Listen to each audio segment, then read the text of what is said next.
Hey everyone, welcome back to Zero Diabetes Zone. If you or someone you love is dealing with diabetes, you know how challenging it can be to manage this condition. But did you know that diabetes can also be linked to arthritis? In today's video, we're diving into this connection and what it means for your overall health. Stick around to learn more. First off, arthritis refers to inflammation in the joints, leading to pain, stiffness, and swelling. It comes in different forms, but osteoarthritis and rheumatoid arthritis are the most common types. On the other hand, diabetes affects how your body processes glucose or blood sugar, and can lead to a wide range of complications when not properly managed. Studies show that people with diabetes are more likely to develop arthritis. In fact, nearly half of adults with diabetes also have some form of arthritis. One major factor connecting the two is inflammation. High blood sugar levels over time can cause chronic inflammation, which may trigger or worsen joint pain. Let's take a closer look at two specific types of arthritis and how they relate to diabetes.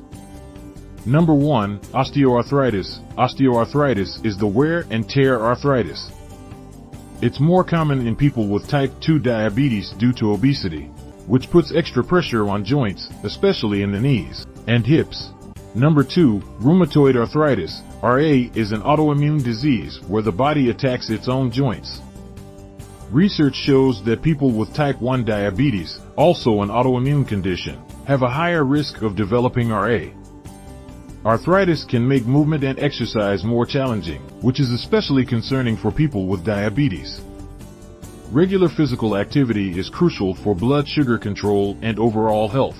But joint pain from arthritis might limit mobility, leading to a more sedentary lifestyle, which can worsen diabetes symptoms.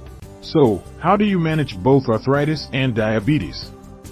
Here are a few tips. Number 1, maintain a healthy weight. Losing even a small amount of weight can reduce stress on your joints and help control blood sugar levels. Number 2, stay active. Low-impact exercises like swimming, walking, or cycling can help improve joint function and insulin sensitivity. Number 3, anti-inflammatory diet. A diet rich in anti-inflammatory foods like leafy greens, fatty fish, and whole grains can help reduce inflammation in both conditions. Number 4, medications and therapies. Work closely with your doctor to find treatments that address both diabetes and arthritis, such as pain management strategies and medications that don't interfere with blood sugar control. Final thought, the link between diabetes and arthritis may seem overwhelming, but with the right management, you can keep both conditions under control.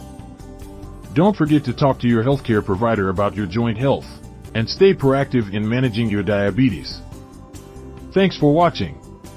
If you found this video helpful, please give it a thumbs up, and don't forget to subscribe for more diabetes-friendly tips and insights here on Zero Diabetes Zone. See you in the next video.